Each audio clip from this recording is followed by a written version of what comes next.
stood there small amongst the flames, village gone in sorrow's name. Tears reflected in the sky, shattered dreams and whispers die.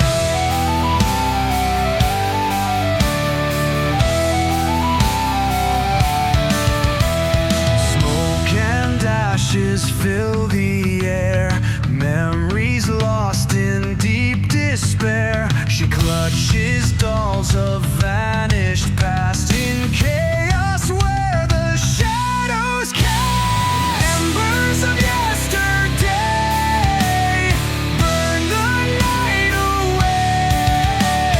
Screams in silence stay lost in the fray. As Mika finally made it back to her quarters on board Exoval, she walked over to a chair that had been placed in the room next to a table, sitting down and beginning to swipe her way through the list of new crew members.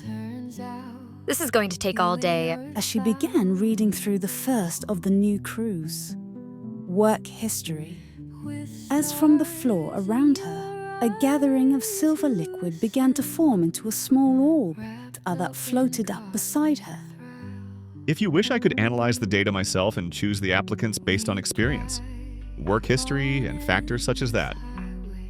No, that wouldn't be fair to you. Plus, I'm the captain.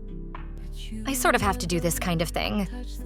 It wouldn't be a very good captain move to have someone else choose their crew members.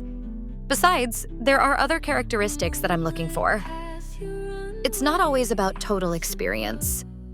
Sometimes certain people have that certain sort of something that makes them special, unique, and therefore indispensable. Often at times, these people can be overlooked. You have to know how to look for them, but I do appreciate the offer, Exoval.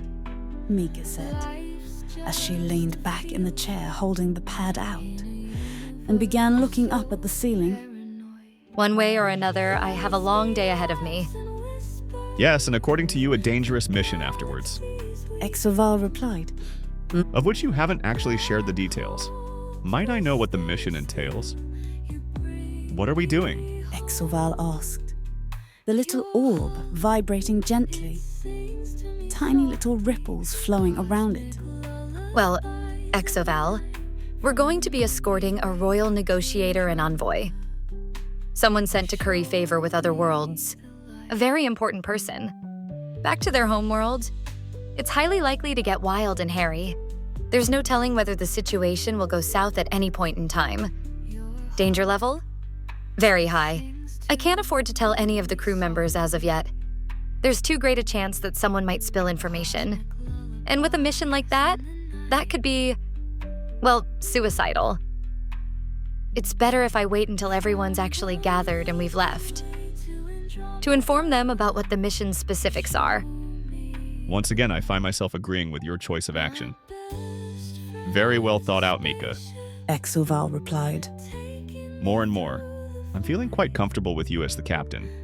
Perhaps it's just the amount of your personality that I've absorbed that has me finding myself in agreement with you.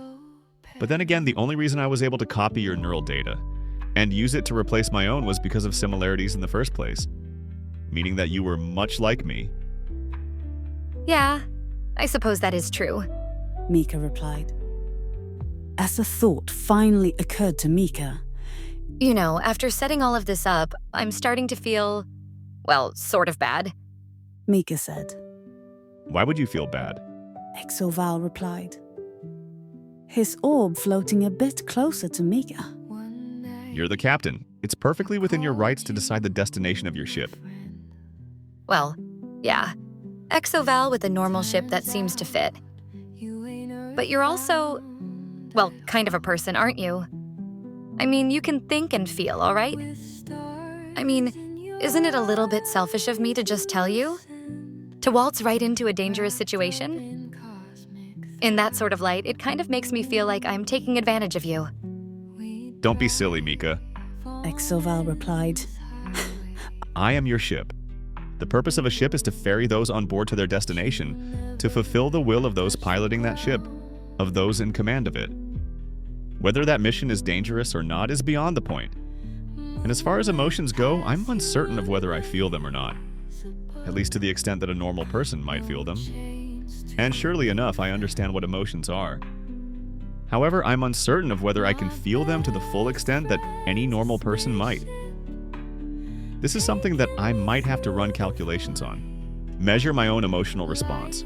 Not doing so could prove hazardous. I wouldn't want to have an emotional breakdown during an important time or place. I should calculate this information. Perhaps create emotional presets and let you decide them. Absolutely not, exoval.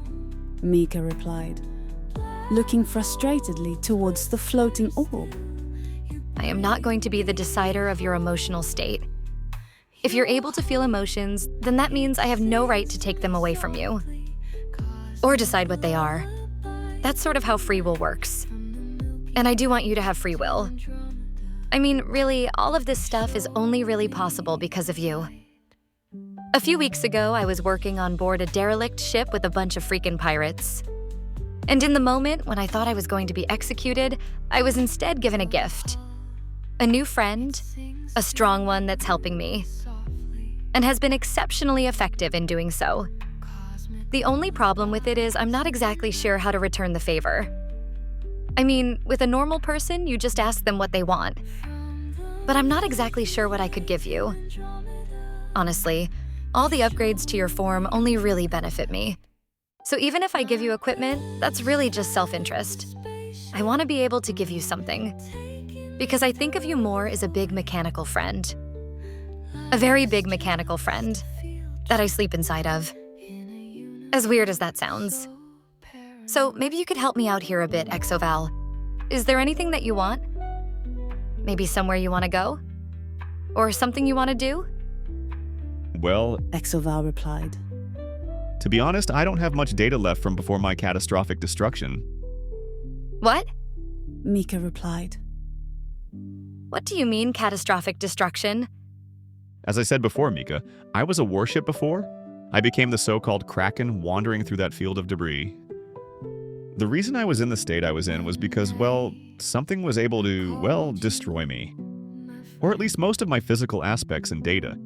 Even generating some sort of energy that affected my overall data storage within my nanite structure as well. Amongst the information lost, most of my memories were included. I do remember some things, but nothing that I can really make sense of. Just clicks and flashes of images, as well as a primary objective, a goal that was hardwired into my structure.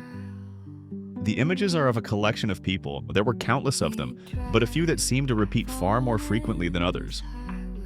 However, after reawakening with you and absorbing the data from the pirate ship, as well as the new data that you've acquired since you've been here, which does include a wide range of races, I am still unable to identify the species or homeworld of the race of this people. So, whoever they are, they're not in our databanks. They're from some other kind of race. One unfamiliar to you. Okay. But what about this primary objective? The one that's hardwired in? I mean, is that still in there? Yes, it was actually the most highly guarded of all information within my systems, and thus given the most protection. It sustained my destruction and is still hardwired into my very being. Okay, so what's your objective? What was so important that it was hardwired into the essence of your being? To such a degree that even if you lost everything else, you'd still have to do that. Well, to be quite frank, I'm not sure what to make of the objective. The objective itself is very simple. However, I've lost all of the rudimentary information that allows me to interpret the objective, to understand what it is and what it means. The objective itself is destroy the Endure. In that very instant, Mika shot up from her seat, staring at Exoval's floating orb, almost a look of terror in her eyes. The Endure? You can't be serious.